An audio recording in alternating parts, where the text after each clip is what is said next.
So, welcome everyone to this month's version of the ReproNim monthly webinar. We have cycled around to our discovery project, and so we'll be hearing about building your own ReproPond, a topic that I'm quite anxious to hear myself. And it will be led by Jeff and his intrepid team that I'll turn over to Jeff to introduce as he will. Thank you, Jeff. Yes, so thank you, Dave. So yeah, I'll be giving the main presentation, but definitely need to give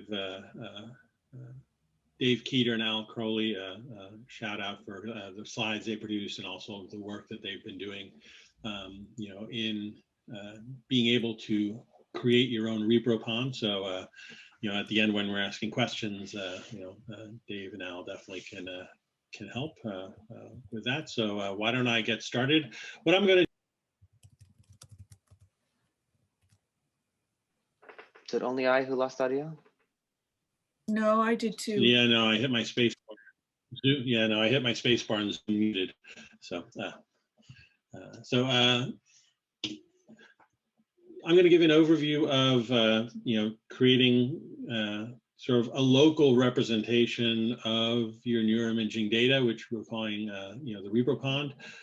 One thing to keep in mind when you're doing your imaging experiments, there's a lot of data and metadata collected at every stage. You have the raw data, all the acquisition details there, any of the analyses and workflows you do, the derived data that's created off that. And so how does one manage and how does one sort of track, all that information sort of on, in your local environment? Another thing that's coming into play, especially with, new data sharing mandates showing up in 2023. So NIH just passed a final data sharing rule, which will require all data, from NIH funded research to be shared. In 2023 for proposals 2023 and onward. And one of the key aspects there is that the data that one shares has certain criteria applied to it. And one of the sort of broad set of principles are the FAIR principles, indicating that data needs to have rich metadata, has to have certain identifiers, needs to have appropriate licenses, so that the data can be utilized by others once that data has been shared. And so one of the concepts that we're building on is this concept of a data lake. And so a data lake, if one looks at the definition in Wikipedia, is a single store of data which includes lots of different types of data that might be brought into the same system. And so basically what you're doing is you're collecting data, within this data lake, and then there are a number of sort of transformations, alignments that happen with that data to make it usable, which you can then, use the data and then potentially also publish, distribute that data as you work with it. In the context of ReproNim, data lakes, we sort of have two concepts of the data lakes. The first is the ReproPond. So if you look at the diagram, you do have sort of this process of data collection, data analysis, generates potentially more data, that can be then also further analyzed. So there's this data collection, data analysis cycle. And the first place where that gets deposited is in your local store. And so, locally we're calling, these data lakes ReproPonds. And I'll get into sort of what we say that these ReproPonds consist of. But the data from a pond can also be published, for example, to a larger Repro lake. And so Repro lakes, are what we're terming sort of large-scale repositories, and also ReproNim's large-scale repository of data that is available. Now, there are a number of different tools that are associated with these ReproPonds and Repro lakes, and a core aspect of that is both the BIDS directory structure, but also the IDM documents that sit within that help describe that data. So this is just sort of an overview of some of the various tools such as Blaze Graph, that we employ, and I'll touch on all of these aspects in this webinar.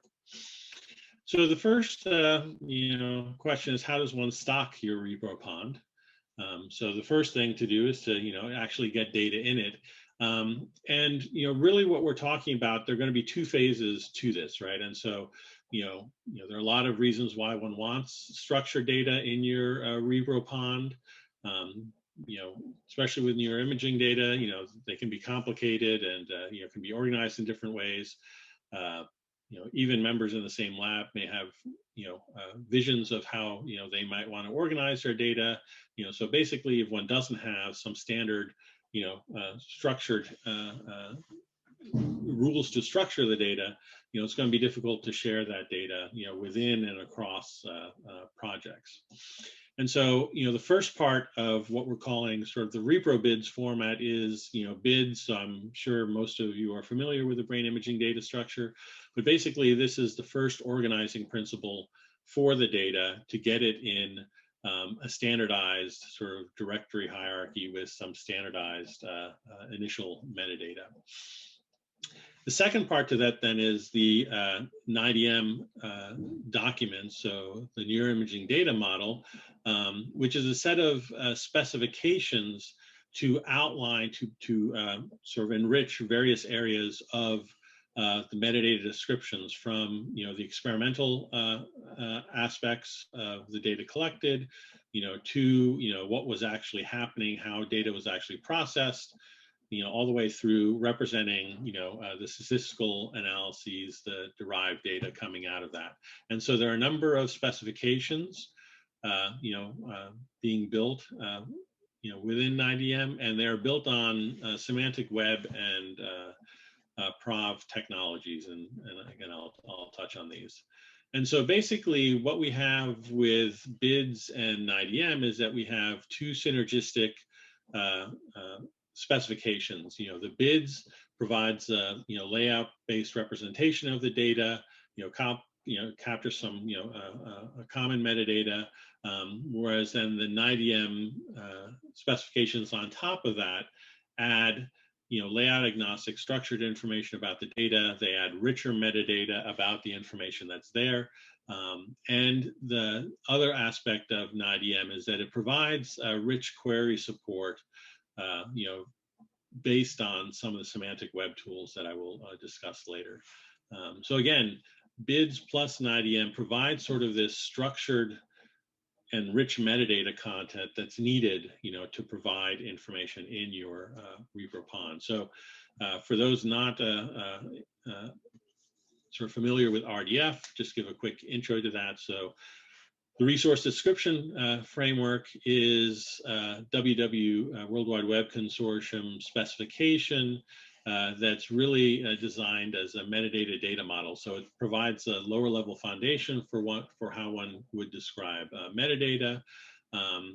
It's used in a number of different applications, including things such as Wikidata, and used in a lot of other sort of linked web applications.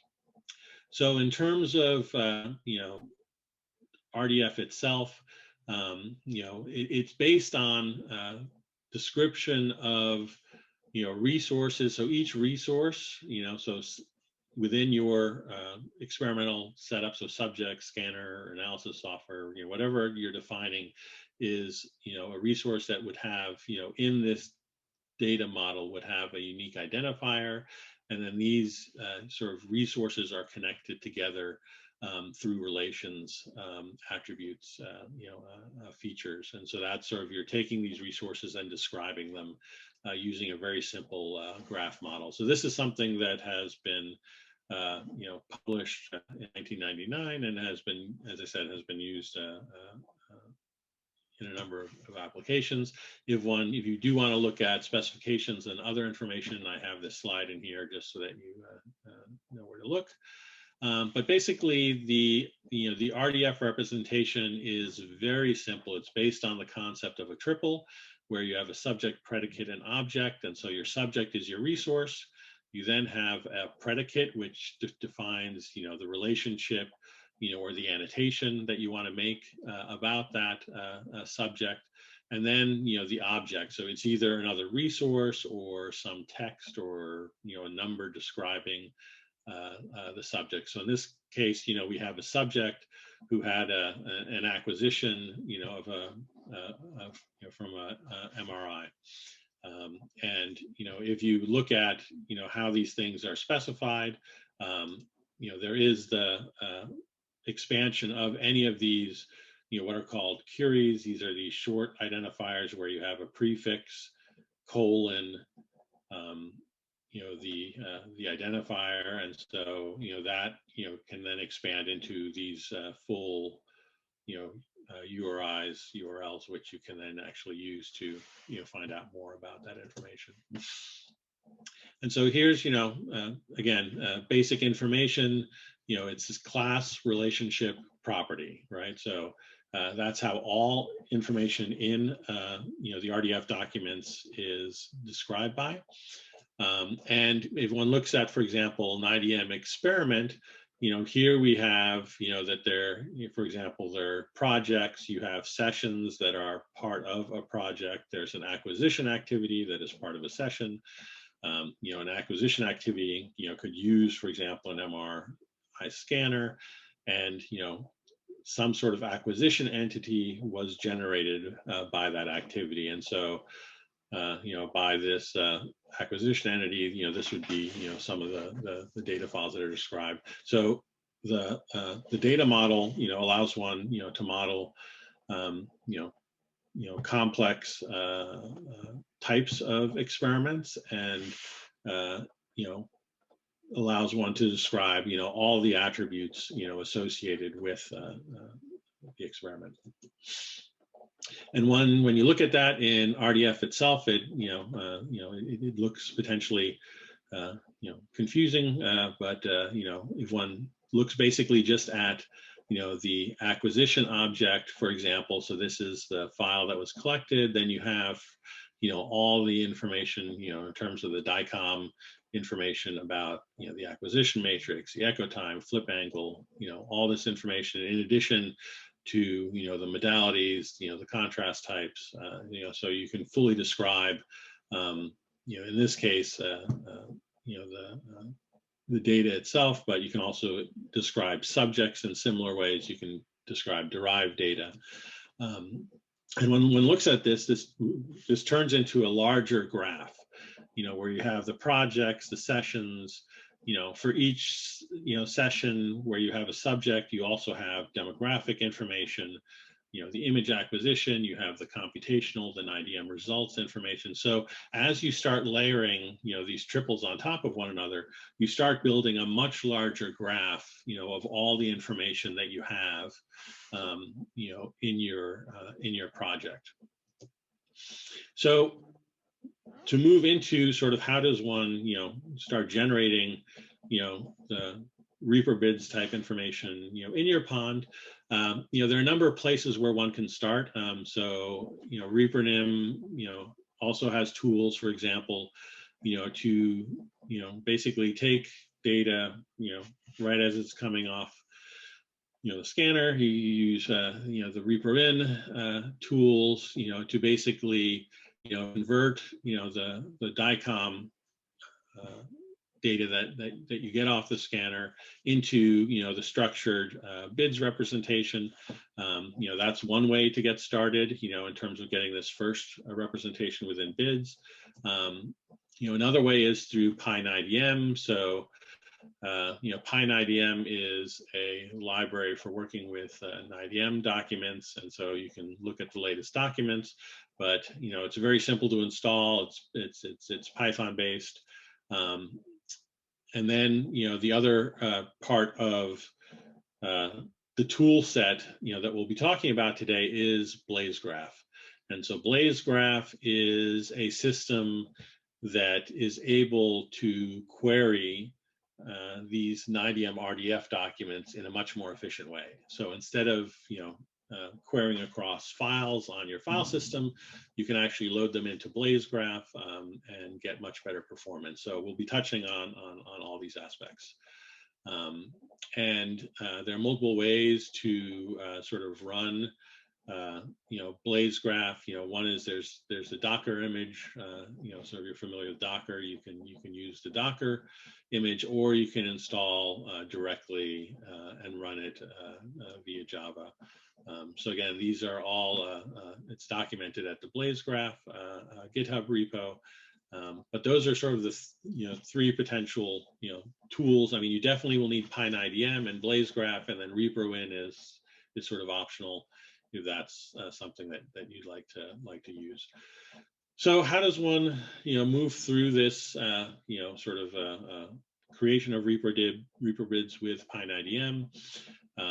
So here's a link to the PyNIDM repo within GitHub, but there is some basic conversion functionality. So there's the bids MRI to NIDM software, which does the bids conversion to NIDM. Working with NIDM, there are a number of tools that are associated with that. The NIDM tools have the ability to sort of, as I said, manipulate the RDF documents. They can read them, write them, and also provide query functionality across them.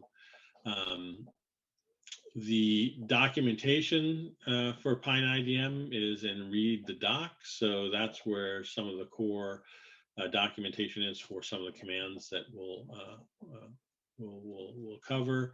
And so one of the first ones, again, is this bids MRI to NIDM conversion. And so this takes you through, a number of different steps in terms of generating the RDF documents on top of the bids data.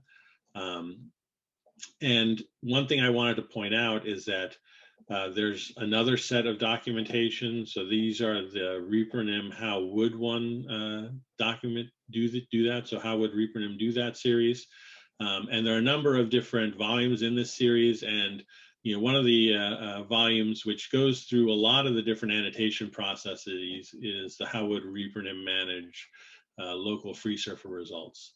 So I, definitely, you can go to this document online, which will provide you with, some information basically covering, what we're talking about today.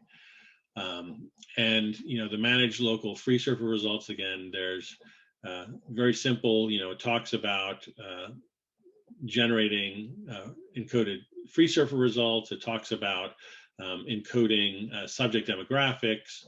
It talks about also how to query those data sources. So again, it goes through a number of the steps that we're talking about today. So the first step, is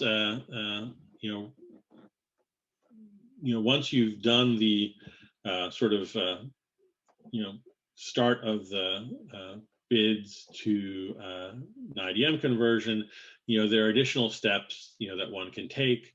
And some of that is including the demographic data. So as you have the basic representation, of the MRI data, already spec'd out. So the next step would be adding information about the subjects in those. And one of the issues with the subject demographics is that they need to be aligned in some way to assist with some of the queries. And so the CSV to NIDM tool, which is documented in this volume, basically does that for you. And it's an interactive tool, so that when you run it, it will look through the subjects demographic information from bids, and we'll actually, convert that information.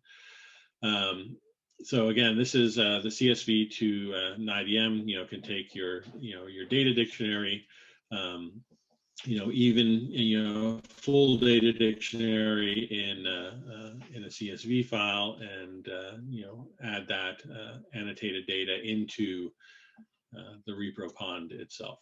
So let's see, where'd the movie go? Oh, there it is. Okay. So this is just sort of a short video that Dave created in terms of running through some of this conversion process.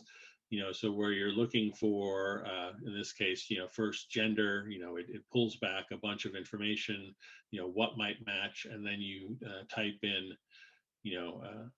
information about that that variable, and so returns potential associations for age, and again, this is a very simple sort of process in terms of interactively responding as it goes through the various variables that you're trying to map.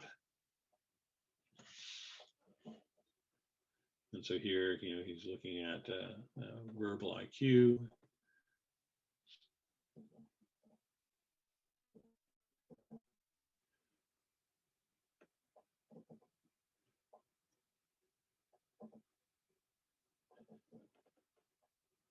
And so, as you can see, I mean, it's again, it's a fairly straightforward process, to basically mark up, and annotate the data elements within your subject demographics information.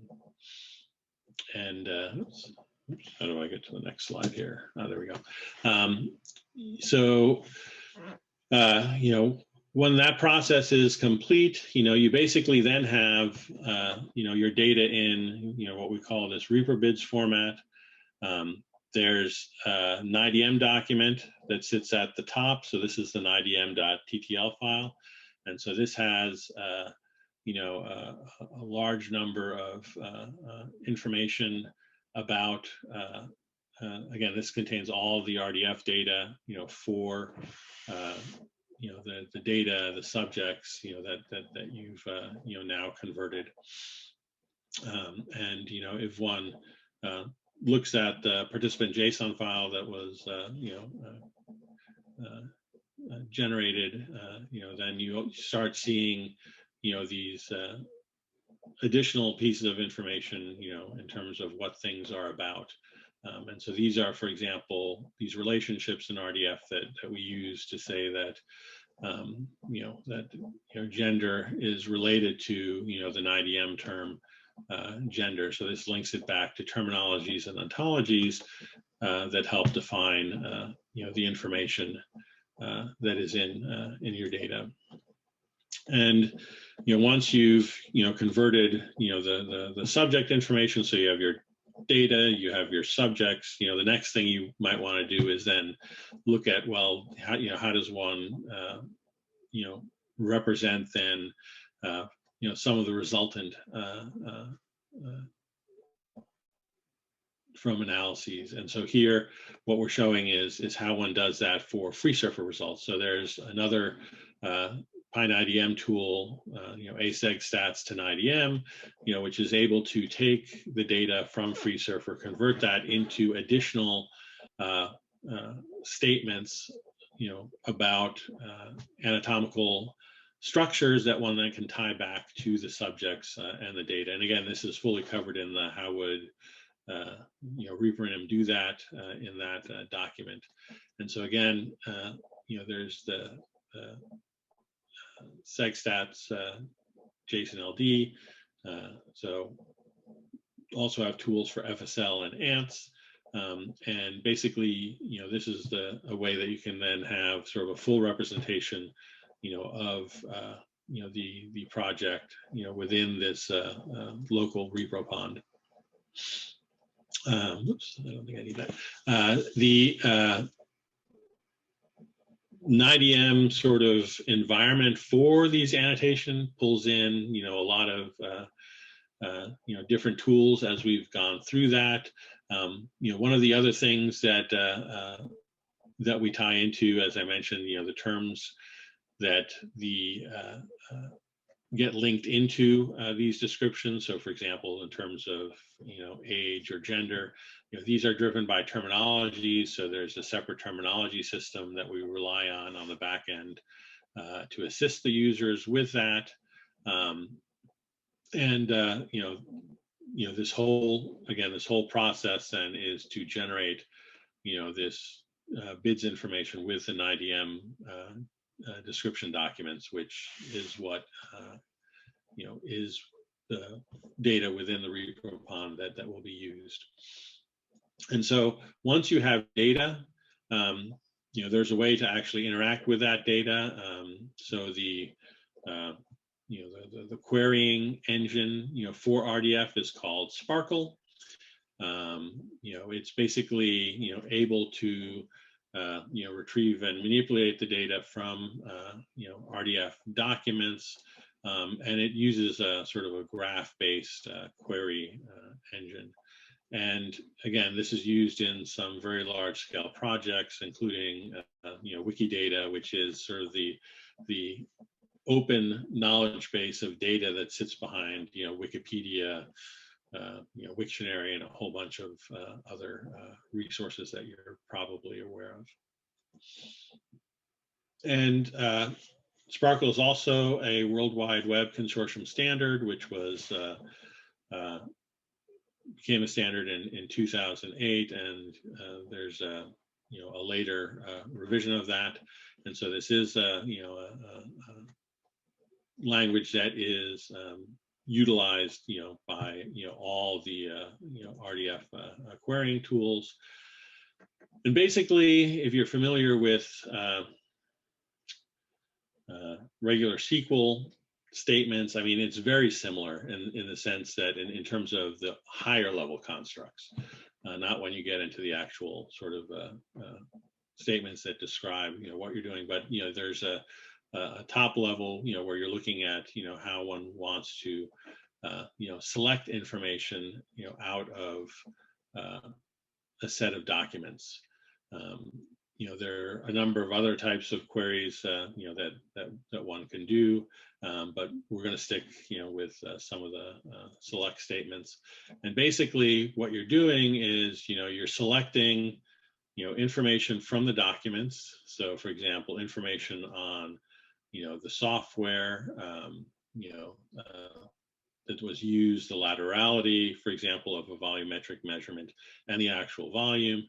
And you have a where clause, which is again, where you define actual, association linkages, sort of the structure, of the RDF pattern that you're trying to match.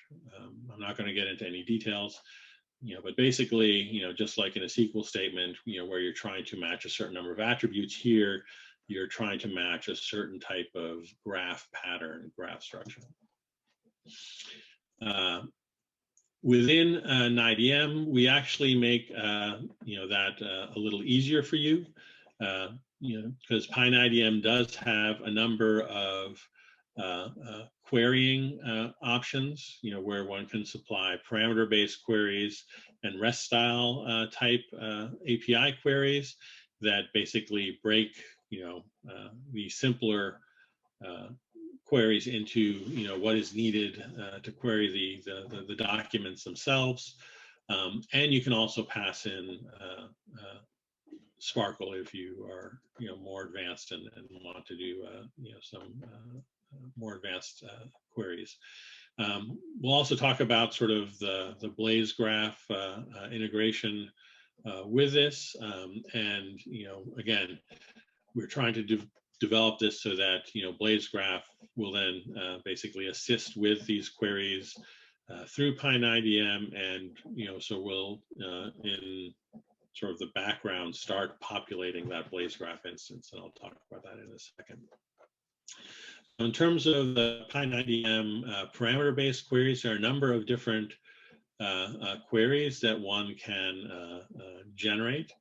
And so, for example, if you have, a PyNIDM query against a certain number of these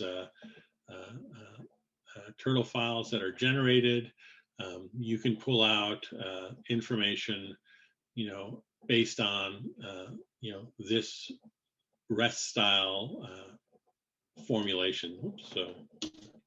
So in this case, we're saying that we're looking for information, on this project, which has this ID, and then what we're pulling out of that is information about, hippocampus. Here on the bottom, you can see that you're pulling out information on fields, also, on age and on this particular free surfer measure. So again, this is another video that that Dave had created, where he's going through, querying first for, information on what projects are there. You can then get information on a specific project using sort of, again, this REST style information, and you can see that, there are image contrast types, other information on what subjects exist. And then he's going to look at, one of the specific subjects and get a breakdown of, summary information of that subject.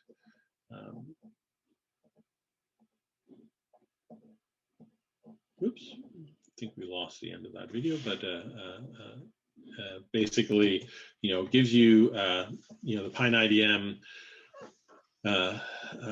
those, REST-like queries, provide, information about data that you have in, your local ReproPond. So you can, use that to sort of, get statistics in terms of, the number of subjects, that you currently have in that data set, information on, what assessments, what demographics have been collected, on those subjects.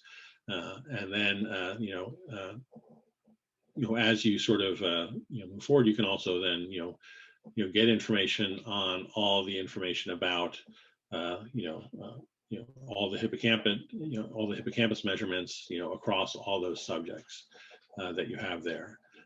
You can also do this via, some Sparkle queries.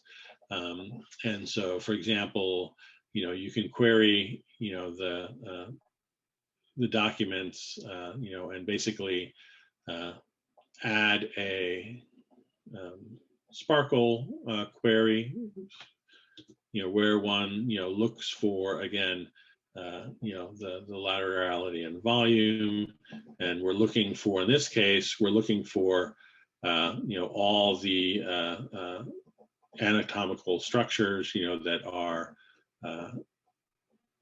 tagged with this Uberon term. So again, when we're developing these RDF documents, each anatomical structure, and in this case, this identity for an anatomical structure is associated with the right hippocampus, or with the hippocampus. And so basically we're asking for, laterality, and the anatomical structure, and the Sparkle query then returns that, that information.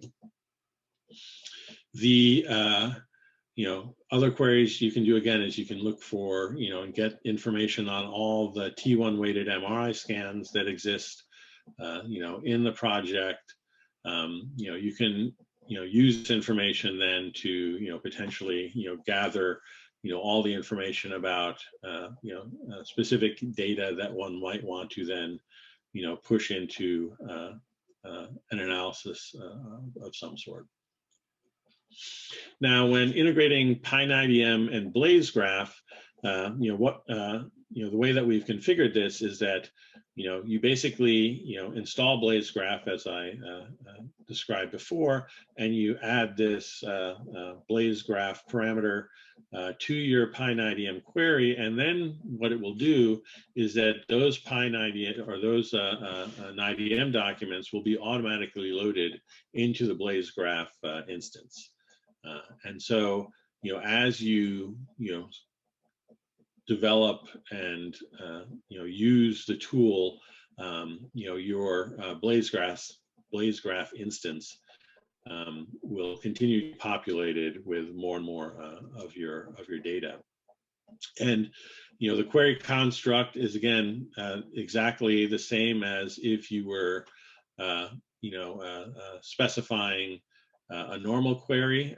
So there's really no difference in terms of the support for the queries. The only difference is that the parameter tells PyNIDM to use Blaze Graph instead of using the Python RDF libraries to query the documents themselves.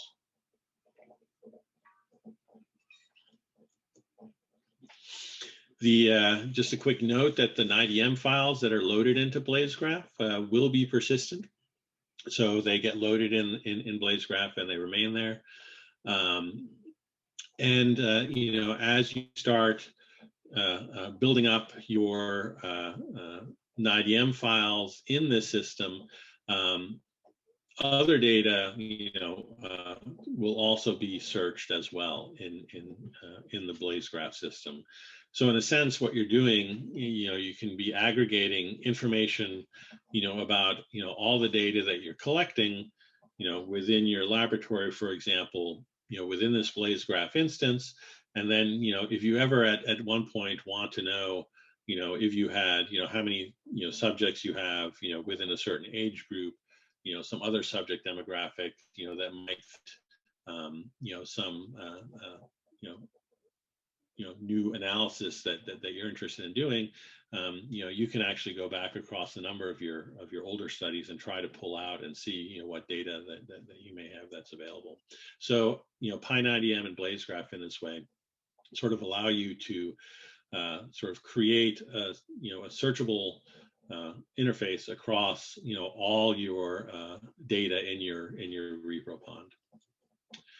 There is a web interface for Blaze Graph as well. So once if you start up Blaze Graph, you can use that to also issue ad hoc queries and potentially add additional data from that's sitting on your ReproPond into the Blaze Graph instance. And here's just a sort of a quick example of the Blaze Graph UI for that. Again, one of the things that we're trying to do with the PyNIDM queries is trying to abstract a lot of the the Sparkle out of to keep that out of sight. And so the number of these RESTful sort of PyNIDM queries that we're developing, we've developed an initial set of these, and we'll develop additional ones as we move forward, but they're sort of then sort of the two tacks one can take, again, the RESTful APIs, and again, if you do want to do some advanced queries, and the Sparkle is always an option for you. Now, your local ReproPond also relates to the larger Repro lakes. And so just to remind everyone, from one of the earlier slides is that, from the scanner, we convert data into ReproBids, right? And so this is what constitutes your local ReproPond, so your local metadata store. And with the tools we're developing, you're able to, query and, extract information from your local ReproPond because of the, the well-structured data. But having this well-structured data also means that, you can export, some of this information. So when you're, for example, publishing data, that can then be published and be made available in a more global metadata store. The other nice thing about this is that you can also query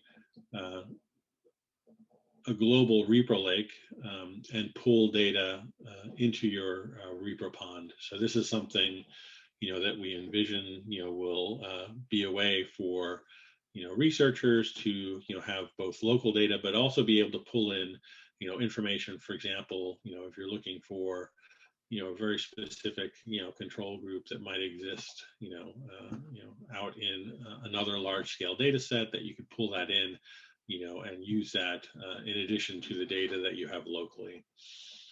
And so that's something that we're working towards, is that, you can export data from your ReproPond, to a more global metadata store, but, also, being able to bring that data back to your local ReproPond, for example, if you want to do another type of analysis on top of some data, that exists in a global repository.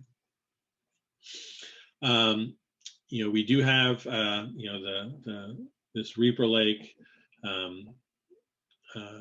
available through, query through a GraphDB instance. And so this will query a number of the large scale studies that we have, already exported to the Repro Lake. And there's, some additional webinars, I think, that covered that. But, the goal is to, basically build out, the infrastructure for the Repro Lake to allow, additional contributions, and to, build tools on top of, these global metadata stores. So again, this is something that we are continually working on. So, this will be continued, and we'll have additional webinars on additional topics related to NIDM and the ReproPonds and Repro Lakes. Wanted to make sure there was a slide in here on the various NIDM resources that people can connect to. So that's there, and there is another ReproNim webinar in another month on March 5th, topic to be determined, unless Dave has some additional comments on that, but just want to make sure that everyone has the next webinar also on their calendar. So with that, I thank everyone for their attention, and any questions anyone has. Thank you, Jeff. I just wanted to jump right in there and say, yes, there will be a webinar next month. We're going to change slightly the format and begin to, a lot of the webinars we've had have been about specific ReproNim things. We're going to try to evolve a little bit to being a little bit more inclusive of people from the community and the interactions of community applications with ReproNim developers, a little more point counterpoint interactions. So be heads up for that, evolution, and perhaps more exciting applications will be additional exciting applications will be emerging in the next set of the webinar series. So with that, any questions from the audience? Feel free to unmute yourself or type in the chat.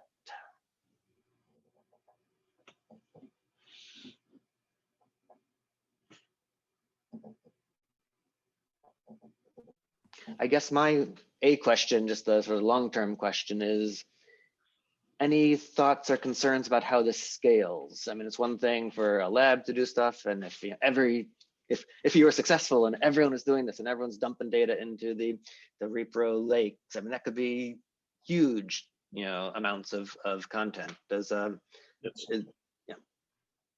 So I mean, there are two aspects of scalability. I mean, the one you mentioned, the one that we brought up in the webinar was, are looking towards, ensuring that sort of a local lab has the ability to scale in terms of the amount of data that they have locally. And so that's where we brought in Blaze Graph there, so that there is the ability, for a local lab to manage, a number of projects, within their local ReproPond and have the ability to query across that.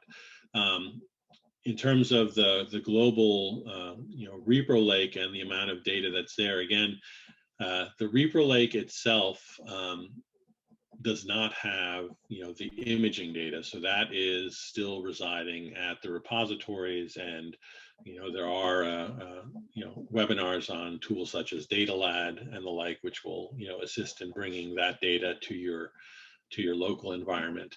But in regards to metadata, I mean, there are, again, that gets into, it is scalable, yes. That then depends on machines and how much money you're willing to spend in AWS or in your local system. But they do scale to very large numbers. So Wikidata, I forget how many hundreds of billions of triples they have in Wikidata. And so that's probably a good example of, one of the sort of largest public, data lakes built on RDF.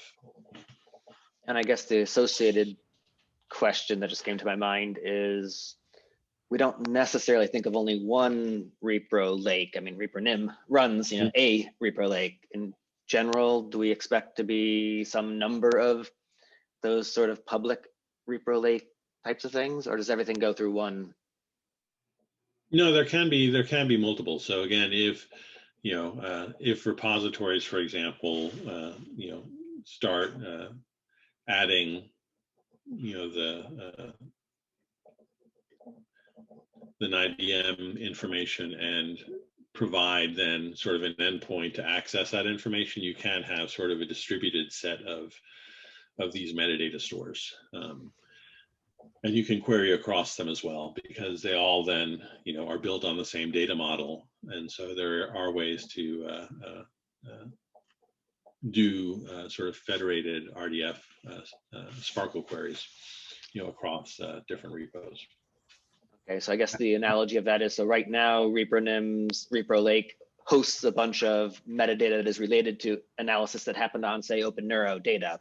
One could imagine if OpenNeuro created their Repro Lake to hold on to their metadata, one could have, take that out of ours and put it there or something like that. Yeah. So can I add to that a little bit? Yes, please do. So, one of the interesting parts, at least for me, about using these sort of linked data methods is the idea of, creating a web of linked information. And so the way these metadata files are constructed, or the way that semantic web works in general, you should be able to link, subsets of information from one, resource, that's being Repro Lake, with another resource, this hypothetical OpenNeuro Repro Lake. And it's certainly easy. And so Sparkle itself, Sparkle endpoints give you the capability of sending queries or to different nodes or different resources, as Jeff mentioned. So that's good. And then if you have the same data model, like in the case of an IBM documents living in these different Repro lakes, then the federated query aspect is much easier. But that's not a requirement for linked data. So if you had, let's make up, you had a genetics Repro Lake somewhere, and they had semantic web linked data documents in them according to a different data model. If we're using vocabularies, and this is where the whole ontology work comes in, really, if we're each using vocabularies that are germane to our use case of genetics on one side and neuroimaging maybe on the other, and our ontology starts linking information together, the terms from one set of information to terms in another set of information, you can use that ontology to sort of build a query of these two different data models and still bring that information back together. So that's, I think, kind of a particularly interesting use of linked data or semantic web style metadata documents.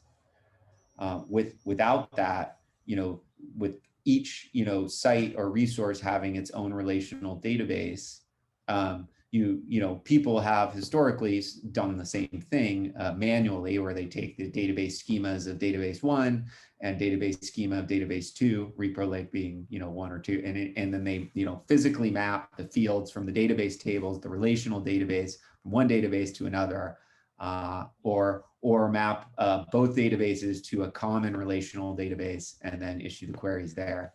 So it's very similar to that. We're just sort of, it's almost like we're facilitating that mapping by backing it with ontologies and a structured form of how to link data. And then some of that federation doesn't have to be a human going in and physically mapping, database tables one to another. We can do some of that with ontologies that are backing the terminologies used in the IDM data model, but also other semantic web data models. So as long as you can get to common concepts, you can see however that concept emerges in this, that, or the other, or any unknown database, as long as it's structured in that sort of semantic and tagged by that concept.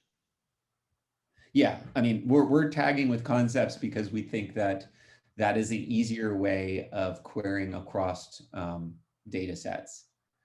Easier and more fulfilling, if you will, for the user. Yeah, but in general, if all knowledge is represented, all knowledge that we have is represented, as with terms from structured and controlled vocabularies that are linked broadly together via ontologies. At some point, you should be able to use that information to find related you should be able to use those vocabularies and ontologies to drive queries to find related information out there on the web of, in our case, linked neuroscience data. The ontology may help you find information that you wouldn't have thought to query for, because someone else or other, investigators, other smart people have gone in and defined these relationships because they exist in our, natural world. So I think it's, there's a lot of promise there, but the, creating these things are a little, time consuming. And so, yeah, it's great that the ReproNim has been trying to simplify this process, right? Q to conf, to bids, to annotated bids, to semantic web. And I think it makes it kind of nice for the user, because all you're focused on really is just creating data dictionaries for your data set and getting your data set into bids. And I think those two things you would, kind of want to do anyway. Even pre-bids, you would get your data set into some structured form for your analysis, and then you would probably create data dictionaries for your variables, because otherwise nobody remembers what's going on in 5 or 6 years. So yeah, I think it's pretty nice. Ask a quick question, Jeff and Dev. If we have like a sensitive metadata, is there a way of protecting? I know that Satrav has probably a solution already for that, but do we have at the moment, like now today, if I have like some metadata that I really don't want to be discovered, is there a way we can include those things into our IDM graphs? Or so in your ReproPond, since you are behind your firewall, you can include all the measures that are required there. The export from your ReproPond to the Repro Lake, and that direction, you would need to sort of either remove that information, or mask it in some way. And that's one of the in the future, that's another potential functionality that could be provided by ReproNim to do that type of. You would have like a push to Repro Lake that has some kind of filter to. Yes. Yeah. Okay. I see. And the second question, and JB, before you ask that, can I suggest one other thing? You have Quadstores in all of these triple stores, so you can put the confidential information in a different space of the lake or pond. Well, lake is public in this case, but at least your pond. And so when you push, that any triples coming out of there have to be addressed in some way before it can go to the lake. Cool. Interesting. And my second question was, a little bit more like a general question of, where, as Keator was saying, we like creating those documents is a bit tough. Do you think the effort should be put in the kind of like a more GUI aspect of those creations, or like we have to go through all the tools that we're using and create some scripts, or that we where do you think the key adoption will be? I mean, like what's the effort to get some like a level of adoption that will make things more interesting, even more Yeah, I mean, I think as Dave mentioned, most of the steps, to get your data to bid and then do the, an IDM, generate the Repro bids of that, are, simple tools without a lot of user interaction, right? The real user interaction step is the generation of your data dictionary. And that is something that will, always require, user input. And so there are, tools being developed, by Satra, as part of, the one of the other research components in ReproNim to make that more streamlined. So as you're creating your forms, to take in the data, it's already creating, these representations on the back end to sort of simplify that process. So that gets to sort of your user interface aspect of that. But again, that is the one area where there is always going to be user interaction at some state. Either when you're initially setting up your forms, or if you've collected the data somewhere else. For example, REDCap, you need to be able to then, specify how those, are represented. On the resultant data, again, that's where we're, trying to embed, either, code within the tools themselves, or providing scripts around the tools, again, to make it very straightforward to extract that information without, a lot of user input. So we're trying to streamline, most of the process, but again, the demographic mapping, the subject assessment mapping, that is something that, it is going to require subject input at some point in that pipeline. And Satra, I didn't know if you wanted to say anything more about, your work in terms of, the generation of the forms and trying to do that markup, from the onset. I'll just quickly touch on it. There's another ReproNim webinar from a few months back called Repro Schema, and that effort is directed at kind of the input side of things, that as long as people already use things that are somewhat marked up, then the entry into the lake or the pond becomes significantly easier. And one of the goals of Repro Schema is to create a collection of assessment libraries, which is often used in various neuroimaging or cognitive science or psychology experiments. And so by having those already in standardized forms, you get to this markup automatically, and as a result, reduces the effort needed to do those things. Also, it creates a place for reuse.